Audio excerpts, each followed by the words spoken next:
নমস্কার বন্ধুরা, Gourbanga university semester 6 এর গাইডেন্স ইন এডুকেশনের সাজেশন দিচ্ছি। আশা করছি এখান থেকে তোমরা সকল কোশ্চেন কমন পাবে। তো প্রথম অধ্যায় থেকে মান 4 এর জন্য পড়বে বৃত্তিমূলক দিক নির্দেশনার জন্য প্রয়োজনীয় প্রাথমিক শিক্ষাগত ডেটা কি কি, তথ্য কি কি। খুবই গুরুত্বপূর্ণ প্রশ্ন। স্কুলে নির্দেশনার পরিষেবার গুরুত্ব উল্লেখ করো, দলগত নির্দেশনার সুবিধাগুলি উল্লেখ করো, শিক্ষাক্ষেত্রে নির্দেশনার গুরুত্ব আলোচনা করো, দলগত নির্দেশনার বিভিন্ন কৌশলগুলি আলোচনা করো।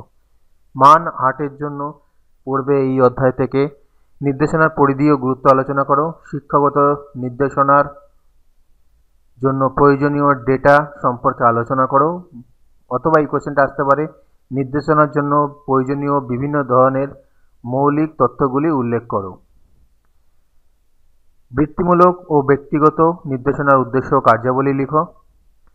নির্দেশনা ও পরামর্শ দানের জন্য প্রয়োজনীয় মৌলিক তথ্যগুলি কি, এদের গুরুত্ব আলোচনা করো। এই যে প্রশ্নটা আছে, এই প্রশ্নটা আর এই প্রশ্নটা কিন্তু সেম হবে অ্যান্সার। নির্দেশনার প্রকৃতি উল্লেখ করো, শিক্ষামূলক ও বৃত্তিমূলক নির্দেশনার পার্থক্য লেখো। দ্বিতীয় ইউনিট থেকে মান 4 এর জন্য পড়বে ব্যক্তিগত এবং গ্রুপ কাউন্সেলিং এর মধ্যে পার্থক্য, নির্দেশনা এবং পরামর্শ দানের মধ্যে পার্থক্য, পরামর্শ দানের প্রত্যক্ষ পরামর্শ দানের এবং অপ্রত্যক্ষ পরামর্শ দানের মধ্যে পার্থক্য আলোচনা করো। প্রত্যক্ষ পরামর্শ দানের বৈশিষ্ট্যগুলি লেখো, শিক্ষাক্ষেত্রে পরামর্শ দানের গুরুত্ব লেখো, ব্যক্তিগত দলগত পরামর্শ দানের মধ্যে পার্থক্য লেখো। মান 8 এর জন্য পড়বে কাউন্সেলিং কি, বিভিন্ন ধরনের কাউন্সেলিং আলোচনা করো, পরামর্শ দানের সংজ্ঞা দাও, পরামর্শ দানের মানবতাবাদী ও আচরণবাদী দৃষ্টিভঙ্গি আলোচনা করো। রজারের মত অনুযায়ী পরোক্ষ পরামর্শ দান প্রক্রিয়ার বিভিন্ন পদক্ষেপগুলি কি কি, পরামর্শ দান বলতে কি বোঝো, পরামর্শ দানের বিভিন্ন দৃষ্টিভঙ্গিগুলি কি কি। পরের প্রশ্ন, ব্যক্তিগত পরামর্শ দান বলতে কি বোঝো, এর উদ্দেশ্য বৈশিষ্ট্যগুলি লেখো। তৃতীয় ইউনিটের থেকে মান 4 এর জন্য পড়বে ছাত্রদের মধ্যে অসঙ্গতি রোধে শিক্ষকের ভূমিকা, সঙ্গতি বিধানের প্রকৃতি আলোচনা করো, কৈশোরকালের প্রধান সমস্যামূলক আচরণগুলি লেখো। কৈশোরকালের প্রধান সমস্যামূলক, আচ্ছা দুবার এটা টাইপ হয়ে গেছে, যাই হোক এটা একটাই প্রশ্ন, তো এখান থেকে 3টে 4 নম্বরের জন্য পড়বে।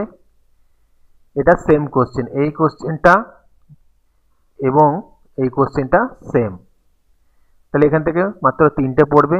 মান 8 এর জন্য পড়বে সঙ্গতি বিধান কাকে বলে, সঙ্গতি বিধানের প্রয়োজনীয়তা আলোচনা করো, উত্তম সঙ্গতি বিধানের শর্তগুলি কি আলোচনা করো, অথবা উত্তম সঙ্গতি বিধানের লক্ষণগুলি আলোচনা করো। শর্ত আর লক্ষণ সেম। পরের প্রশ্ন, সঙ্গতি বিধান বলতে কি বোঝো, সঙ্গতি বিধানের উদ্দেশ্যগুলি সংক্ষেপে আলোচনা করো, সঙ্গতি বিধান কাকে বলে, এর বৈশিষ্ট্যগুলি লেখো। সঙ্গতি বিধান এবং অপসঙ্গতির মধ্যে পার্থক্য কি, শৈশবকালীন সমস্যামূলক আচরণগুলি সংক্ষেপে লেখো। পরের প্রশ্ন, অসঙ্গতি প্রতিরোধে পিতামাতার ভূমিকা আলোচনা করো। এই হলো তোমাদের সাজেশন, এগুলো ভালো করে পড়ো। আশা করছি এখান থেকে তোমরা কোশ্চেন অবশ্যই কমন পেয়ে যাবে।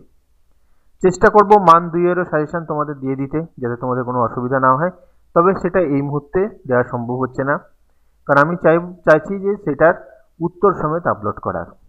ভিডিওটা ভালো লাগলে লাইক, কমেন্ট, শেয়ার করে দিও।